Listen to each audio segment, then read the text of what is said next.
ರೇವಣ್ಣಗೆ ಜಾಮೀನು ಮಂಜೂರು. ರೇವಣ್ಣ ಆಪ್ತ ವಲಯದಲ್ಲಿ ಸಂಭ್ರಮಾಚರಣೆ. ರೇವಣ್ಣ ಮನೆಗೆ ಹೋಗುವುದು. 7 ದಿನಗಳ ಜೈಲು ವಾಸಕ್ಕೆ ಬ್ರೇಕ್. 7 ದಿನಗಳ ಜೈಲು ವಾಸಕ್ಕೆ ಬ್ರೇಕ್. ರೇವಣ್ಣಗೆ ವಿಜಯಮಾಲೆ. ರೇವಣ್ಣ ಇದೀಗ ಹೊಳೆ ನರಸೀಪುರಕ್ಕೆ ಹೋಗಬಹುದು. ಇದೀಗ 1-2 ಗಂಟೆ ಆಗತ್ತೆ. 6:30 ಅಂತಂದರೆ 7, 8, 8:30, 9 ಗಂಟೆ ಆಗುತ್ತೆ ಅವರನ್ನು ಹೊರಗೆ ಬಿಡಬೇಕು ಅಂತಂದರೆ. ಕಳೆದ 7 ದಿನಗಳಿಂದ ಜೈಲಲ್ಲೇ ಮುದ್ದೆ ಮುರಿತಾ ಇದ್ರು ರೇವಣ್ಣ. ಇದೀಗ ಅವರಿಗೆ ಜಾಮೀನು ಸಿಕ್ಕಿದೆ. ಈ ಹಿಂದೆ ಕೂಡ 2 ಬಾರಿ ಜಾಮೀನು ಪಡೆಯುವಂಥ ಪ್ರಯತ್ನಗಳಾಯಿತು, ಆದರೆ ಜಾಮೀನು ಸಿಗಲಿಲ್ಲ. 2 ಬಾರಿ ಕೂಡ ಅವರಿಗೆ ಜೈಲು ವಾಸ ಆಯಿತು. ಇದೀಗ ಮತ್ತೊಮ್ಮೆ ಅವರ ಜಾಮೀನು ಅರ್ಜಿ ವಿಚಾರಣೆ ಬಂತು. ಇದೀಗ ಜಾಮೀನು ಸಿಕ್ಕಿದೆ.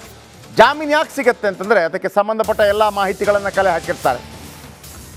ಆಮೇಲೆ ಕಿಡ್ನ್ಯಾಪ್ ಕೇಸ್ ಸಂಬಂಧಪಟ್ಟ ಹಾಗೆ ಸಂತ್ರಸ್ತೆ ಕೂಡ ಇದ್ದಾರೆ.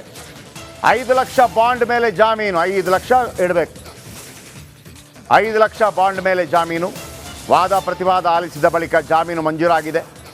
ಇದೀಗ 6:37 ಅಂತಂದರೆ ಬಹುಶಃ 7:30 ಅಥವಾ 8:30 ಅಥವಾ ಅದಕ್ಕಿಂತ ಮೊದಲು ಆಗಬಹುದು. ಮಾಜಿ ಸಚಿವ ರೇವಣ್ಣಗೆ ಜಾಮೀನು ಮಂಜೂರು. ಮೊನ್ನೆ ಅವರನ್ನು ಪರಪ್ಪನ ಅಗ್ರಹಾರಕ್ಕೆ ಕಳಿಸಿದಾಗ ಕಣ್ಣೀರು ಹಾಕಿದ್ರು ರೇವಣ್ಣ ಕ್ಷಣದಲ್ಲೂ ಕೂಡ ಜ್ಯೋತಿಷ್ಯವನ್ನು ಭಾಳ ನಂಬ್ತಾರೆ. ಗುಳಿಗ ಕಾಲ, ಯಮಗಂಡ ಕಾಲ ಇದನ್ನೆಲ್ಲ ಭಾಳ ನೋಡ್ತಾರೆ.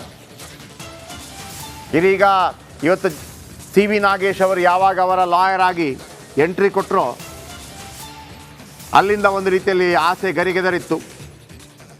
ಆಮೇಲೆ ಅವ್ರಿಗೆ ಹಾಕಿರುವಂತಹ ಸೆಕ್ಷನ್ ಏನಿದೆ ಅದು ಕೂಡ ಸಾಧಾರಣವಾಗಿ ಬೇಲ್ ಸಿಗೋದಿಲ್ಲ ಅಂತಲ್ಲ. ಆದರೆ ನಿಮಗೆ ರೇವಣ್ಣ ಅವರ ಪುತ್ರ ಪ್ರಜ್ವಲ್ ರೇವಣ್ಣ ವಿಚಾರಕ್ಕೆ 376 IPC ಸೆಕ್ಷನ್ ಅದು ಭಾಳ ಡೇಂಜರಸ್. ಅದಕ್ಕೆ ಜಾಮೀನು ಸಿಗೋದೇ ಇಲ್ಲ. ನಿರ್ಭಯ ಕೇಸ್ ಆದ ನಂತರ ಅದು ಮತ್ತಷ್ಟು ಸ್ಟ್ರಾಂಗ್ ಆಯಿತು. ಇದೀಗ ರೇವಣ್ಣ ಅವರಿಗೆ 7 ದಿನಗಳ ಜೈಲು ವಾಸಕ್ಕೆ ಬ್ರೇಕ್ ಬಿದ್ದಿದೆ. ಇದೀಗ ಅವರು ಮನೆಗೆ ಹೋಗ್ಬೋದು. ಮನೆಗೆ ಹೋಗಿ ಆರಾಮಾಗಿ ನಿದ್ದೆ ಮಾಡಬಹುದು. ಆರಾಮಾಗಿ ತಮಗಿಷ್ಟದ ತಿಂಡಿ ತಿನಿಸು ತಿನ್ಬೋದು. ತಮಗಿಷ್ಟದ ಮುದ್ದೆ ಮುರಿಬೋದು. ತಮಗಿಷ್ಟದ ದೇವಸ್ಥಾನಕ್ಕೆ ಹೋಗ್ಬೋದು. ತಮಗಿಷ್ಟದ ಜ್ಯೋತಿಷಿ ಬಳಿ ಹೋಗಿ ಇನ್ನಷ್ಟು ಜ್ಯೋತಿಷ್ಯ ಕೇಳ್ಬೋದು. ಈ ಕ್ಷಣದ ಅತಿ ದೊಡ್ಡ ಸುದ್ದಿ. ಮತ್ತೊಂದು ಕಡೆ ದೇವರಾಜೇಗೌಡ ಅಂಧರಾಗಿದ್ದಾರೆ. ಸತತವಾಗಿ 3 ಬಾರಿ ಬಂದಿತ್ತು ಅವರಿಗೆ ಬೇಲ್ ವಿಚಾರಕ್ಕೆ ಸಂಬಂಧಪಟ್ಟ ಹಾಗೆ ಬೇಲ್ ಸಿಕ್ಕಿರಲಿಲ್ಲ. ಕೊನೆಗೂ ಬೇಲ್ ಸಿಕ್ಕಿದೆ. ರೇವಣ್ಣ ನಾಳೆ ಬಿಡುಗಡೆ ಸಾಧ್ಯತೆ ಹೇಳೋಕ್ಕಾಗಲ್ಲ. ನಾಳೆನೂ ಆಗ್ಬೋದು, ಇವತ್ತು ರಾತ್ರಿನೂ ಆಗ್ಬೋದು.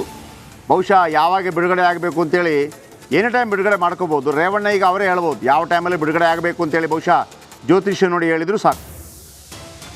ಹಿಂಗೆ ಬರ್ತಾ ಇದೆ. ಜಾಮೀನು ಇವತ್ತು ಸಿಕ್ಕರೂ ಕೂಡ ಬಿಡುಗಡೆ ಭಾಗ್ಯ ಇಲ್ಲ ಅಂತೇಳಿ ಅದಕ್ಕೆ ಅದರ ಫಾರ್ಮಾಲಿಟೀಸ್ ಎಲ್ಲ ಮುಗಿದು ಜೈಲಿಂದ ಹೊರಬರಬೇಕಾಗುತ್ತೆ. ಹಾಗಂತ ನಾಳೆನೇ ಫಿಕ್ಸ್ ಅಂತೇನು ಅಂದ್ಕೋಬೇಡಿ. ಇವತ್ತು ರಾತ್ರಿ ಆದರೂ ಆಗ್ಬೋದು. ರೇವಣ್ಣಗೆ ಷರತ್ತುಬದ್ಧ ಜಾಮೀನು, ಕೆಲವು ಕಂಡೀಷನ್ ಹಾಕತ್ತೆ ಕೋರ್ಟ್. 5 ಲಕ್ಷ ರೂಪಾಯಿ ಬಾಂಡ್ ಇಡಬೇಕು. ಯಾವುದಾದ್ರೂ ಬೇರೆ ಶ್ಯೂರಿಟಿಗಳಿರುತ್ತೆ. ಶ್ಯೂರಿಟಿಗಳು ಇನ್ನು ಗೊತ್ತಾಗ್ಬೋದು ಯಾವುದೇನೆಲ್ಲ ಇಬ್ಬರು ಶ್ಯೂರಿಟಿ ಯಾರಿಬ್ಬರು ಶ್ಯೂರಿಟಿ ಅನ್ನೋದು ಕೂಡ ಗೊತ್ತಾಗುತ್ತೆ. 5 ಲಕ್ಷ ಬಾಂಡ್ ಇಟ್ಟ ನಂತರ ಅವರಿಗೆ ಜಾಮೀನು ಮಂಜೂರಾಗಿದೆ. ಜಾಮೀನು ಮಂಜೂರಾದ ನಂತರ ಇವತ್ತು ರಾತ್ರಿ ಅಥವಾ ನಾಳೆ ಬೆಳಗ್ಗೆ ಅವರಿಗೆ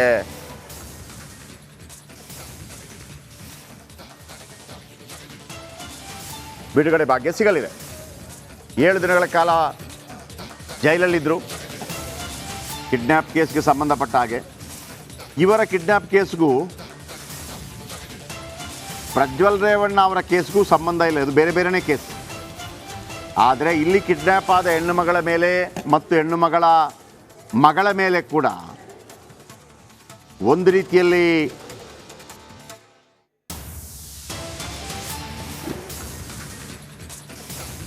ಅತ್ಯಾಚಾರ ಆಗಿದೆ ಅನ್ನುವಂಥ ಮಾಹಿತಿ ಇದೆ. ಓಕೆ, ರಂಜಿತ್ ಇದರ ಬಗ್ಗೆ ಇನ್ನಷ್ಟು ಹೆಚ್ಚಿನ ಮಾಹಿತಿ ಕೊಡ್ತಾರೆ. ರಂಜಿತ್, ಯಾವ ದೃಶ್ಯಾವಳಿ, ಯಾವ ವಾತಾವರಣ ಕಂಡು ಬರ್ತಾ ಇದೆ? ಈಗಾಗಲೇ ಅವರಿಗೆ ಬೇಲ್ ಸಿಕ್ಕಿದೆ. ಇವತ್ತು ಆಗ್ಬೋದು ಅಥವಾ ನಾಳೆ ಬೆಳಗ್ಗೆನೂ ಆಗ್ಬೋದು. ಅವರನ್ನು 7 ದಿನಗಳಿಂದ ಸತತ ಜೈಲಲ್ಲಿದ್ದಾರೆ. ಸೊ ಏನು ಅಪ್ಡೇಟ್ ಇದೆ ಮತ್ತು ಕೋರ್ಟ್ ಮುಂಭಾಗದಲ್ಲಿ ಯಾವ ರೀತಿಯ ವಾತಾವರಣ ಕಂಡು ಬರ್ತಾ ಇದೆ? ಜಯಪ್ರಕಾಶ್ ಶೆಟ್ರೆ, ಇದು ಮೇಜರ್ ಡೆವಲಪ್ಮೆಂಟ್. ಇದು ಎಚ್ ಡಿ ರೇವಣ್ಣ ಅವರಿಗೆ ಬೇಲ್ ಆಗಿದೆ. ಆ ಮೂಲಕ KR ನಗರ ಪೊಲೀಸ್ ಠಾಣೆಯಲ್ಲಿ ದಾಖಲಾಗಿದ್ದಂತಹ ಈ ಸಂತ್ರಸ್ತೆಯ ಕಿಡ್ನ್ಯಾಪ್ ಕೇಸ್ ಪ್ರಕರಣದಲ್ಲಿ ಎಚ್ ಡಿ ರೇವಣ್ಣ ಅವರಿಗೆ ಬೇಲ್ ಸಿಕ್ಕಿದೆ. ಮೊದಲು 4 ದಿನಗಳ ಕಸ್ಟಡಿ, ಅದಾದ ನಂತರ 7 ದಿನಗಳ ನ್ಯಾಯಾಂಗ ಬಂಧನದ ನಂತರ ನಾಳೆ ನ್ಯಾಯಾಂಗ ಬಂಧನ ಮುಗಿತಾ ಇತ್ತು. ಅದರ 1 ದಿನ ಮುಂಚಿತವಾಗಿಯೇ ಇವರಿಗೆ ಬೇಲ್ ಸಿಕ್ಕಿದೆ. ಆ ಮೂಲಕ ಮೇಜರ್ ಬೆಳವಣಿಗೆ ಇದು. ಲೈಂಗಿಕ ದೌರ್ಜನ್ಯ ಕೇಸ್ನ ಸಂತ್ರಸ್ತೆಯನ್ನ ಎಚ್ ಡಿ ರೇವಣ್ಣನವರು ಕಿಡ್ನ್ಯಾಪ್ ಮಾಡಿ ತಮ್ಮ ತೋಟದ ಮನೆಯಲ್ಲಿ ಇರಿಸಿಕೊಂಡಿದ್ರು ಅಂಥೇಳಿ ಕಂಪ್ಲೇಂಟ್ ದಾಖಲಾಗಿತ್ತು. ಅದಾದ ನಂತರ ನಡೆದಂಥ ಟ್ವಿಸ್ಟ್ ನಾವು ಗಮನಿಸಿದ್ವಿ. ಬಹುಶಃ ಅದೇ ಒಂದು ವಾದ ಇವತ್ತು ರೇವಣ್ಣನವರಿಗೆ ಬೇಲ್ ಸಿಗೋದಕ್ಕೆ ಕಾರಣ ಆಗಿದೆ ಅನ್ನೋದು ಬಹಳ ಕ್ಲಿಯರ್ ಆಗಿ ಗೊತ್ತಾಗ್ತಾ ಇದೆ. ವಿ ನಾಗೇಶ್ ಅವರು ಬಹಳ ಸ್ಪಷ್ಟವಾಗಿ ಹೇಳಿದ್ರು, ರೇವಣ್ಣ ಅವರಿಗೂ ಈ ಕಿಡ್ನ್ಯಾಪ್ ಪ್ರಕರಣಕ್ಕೂ ಯಾವುದೇ ಸಂಬಂಧ ಇಲ್ಲ ಅನ್ನೋದನ್ನ ಪದೇ ಹೇಳ್ತಾ ಇದ್ರು. ಅದರ ಪ್ರಕಾರ ಇವತ್ತು ನ್ಯಾಯಾಧೀಶರು ಯಾವಾಗ ಆ ಸಂತ್ರಸ್ತ ಯುವತಿ ವಿಡಿಯೋ ಸ್ಟೇಟ್ಮೆಂಟ್ ಅನ್ನ ಕೊಟ್ಟು, ನಾನು ಕಿಡ್ನ್ಯಾಪ್ ಆಗಿಲ್ಲ, ನಾನು ನನ್ನ ಸಂಬಂಧಿಕರ ಮನೆಗೆ ಹೋಗಿದ್ದೆ, ಆರೋಗ್ಯದ ಸಮಸ್ಯೆ ಇದ್ದಿಂದ ಆಸ್ಪತ್ರೆಗೆ ಹೋಗೋ ಕಾರಣದಿಂದ ನಾನು ಸಂಬಂಧಿಕರ ಮನೆಗೆ ಹೋಗಿದ್ದೆ, ರೇವಣ್ಣ ಅವರು ನನ್ನ ಕಿಡ್ನಾಪ್ ಮಾಡಿಲ್ಲ ಅಂತ ಹೇಳಿ ಯಾವಾಗ ವಿಡಿಯೋ ಸ್ಟೇಟ್ಮೆಂಟ್ ಅನ್ನು ಕೊಟ್ಟು, ಬಹುಶಃ ಅದು ಇಲ್ಲಿ ಪ್ರಮುಖವಾದಂಥ ಸಾಕ್ಷಿ ಆಯಿತು ಅಂತ ಅನ್ಸುತ್ತೆ. ರೇವಣ್ಣನವರಿಗೆ ಇವತ್ತು ಬೇಲ್ ಆಗೋದಕ್ಕೆ ಎಸ್ ಎಕ್ಸಾಕ್ಟ್ಲಿ ರೇವಣ್ಣನವರು ಮಾಜಿ ಸಚಿವರು ಪ್ರಭಾವಿ. ಹಾಗೆ ರೇವಣ್ಣವರಿಗೆ ಬೇಲ್ ಆದರೆ ಅದು ಈ ಒಂದು ಲೈಂಗಿಕ ದೌರ್ಜನ್ಯ ಕೇಸ್ನ ತಿರುವೆ, ಈ ಒಂದು ಪ್ರಕರಣದ ಒಂದು ಮಾರ್ಗವೇ ಬಂದೆ. ಮಾಜಿ ಸಚಿವ ರೇವಣ್ಣಗೆ ಜಾಮೀನು, ಪರಪ್ಪನ ಅಗ್ರಹಾರ ಬಳಿ ಬೆಂಬಲಿಗರ ಸಂಭ್ರಮ. ಭಾಳ ಮುಖ್ಯವಾಗಿ ಜೈಲ್ ಬಳಿ ರೇವಣ್ಣ ಆಪ್ತರ ಹರ್ಷೋದ್ಗಾರ, ರೇವಣ್ಣ ಪರ ಜೈಕಾರ ಆಗ್ತಿರೋ ಅಭಿಮಾನಿಗಳು. ಇದರ ದೃಶ್ಯಾವಳಿ ತೋರಿಸ್ತೀನಿ ಈಗ. ಮಾಜಿ ಸಚಿವ ರೇವಣ್ಣಗೆ ಜಾಮೀನು ಸಿಕ್ಕಿದೆ. ಪರಪ್ಪನ ಅಗ್ರಹಾರ ಬಳಿ ಬೆಂಬಲಿಗರ ಸಂಭ್ರಮೋಲ್ಲಾಸ. ಜೈಲು ಬಳಿ ರೇವಣ್ಣ ಆಪ್ತರ ಹರ್ಷೋದ್ಗಾರ ಮುಗಿಲು ಮುಟ್ಟಿದೆ. ರೇವಣ್ಣ ಪರ ಜೈಕಾರ ಹಾಕ್ತಿರೋ ಅಭಿಮಾನಿಗಳು. ಮಾಜಿ ಸಚಿವ ರೇವಣ್ಣಗೆ ಜಾಮೀನು ಮಂಜೂರು. ಪರಪ್ಪನ ಅಗ್ರಹಾರ ಬಳಿ ಇವತ್ತು ಹೊಳೆ ನರಸೀಪುರದಿಂದ ಅನೇಕರು ಬಂದಿದ್ದರು. 2 ಶ್ಯೂರಿಟಿ ಮತ್ತು 5 ಲಕ್ಷ ಬಾಂಡ್. ಬಹುಶಃ ಸುನಿಲ್ ನನ್ನ ಕಲಿಗೆ ಹೆಚ್ಚಿನ ಮಾಹಿತಿ ಕೊಡ್ತಾರೆ. ಸುನಿಲ್, ಒಂದು ಕಡೆ 7 ದಿನಗಳ ನಂತರ ಹೊರಗೆ ಬರ್ತಾ ಇದ್ದಾರೆ, ನಂಬರ್ 1.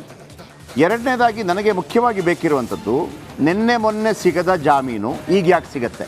ನಂಬರ್ 1. ನಿನ್ನೆ ಮೊನ್ನೆ ಸಿಗದ ಜಾಮೀನು ಈಗ ಯಾಕೆ ಸಿಗತ್ತೆ ಅಂದರೆ ನಂಬರ್ 1. ನಂಬರ್ 2, ನೋಡಿ ಅಲ್ಲಿ ಹರ್ಷೋದ್ಗಾರ ಹೇಳ್ಬಿಡ್ತೀನಿ ನೋಡಿ. ಎಲ್ಲ ಪರಪ್ಪನ ಅಗ್ರಹಾರದ ಮುಂದೆ ಅವರ ಅಭಿಮಾನಿಗಳು ನಿಂತಿದ್ದಾರೆ. ಅವರೆಲ್ಲರೂ ಕೂಡ ಹೊಳೆ ನರಸೀಪುರ ಬಂದಿರುವಂಥವ್ರು. ಇವತ್ತೊಂದು ಗ್ಯಾರಂಟಿ ಇತ್ತು. ನನ್ನ ಕಲೀಗ್ ರಂಜಿತ್ ಹೇಳ್ತಾ ಇದ್ರು, ವಿ ನಾಗೇಶ್ ಹೇಳ್ತಾ ಇದ್ರು, ಇವತ್ತು ಬಿಡುಗಡೆ ಆಗೇ ಆಗುತ್ತೆ ಅಂತೇಳಿ. ಹಾಗಿದ್ರೆ ನಮ್ಗೆ ಅನಿಸ್ಬೋದು, ಹಾಗಿದ್ರೆ ಮೊನ್ನೆ ಬಿಡುಗಡೆ ಆಗ್ಬೋದಿತ್ತಲ್ಲ, ಅದಕ್ಕಿಂತ ಮೊದಲು ಬಿಡುಗಡೆ ಆಗ್ಬೋದಿತ್ತು.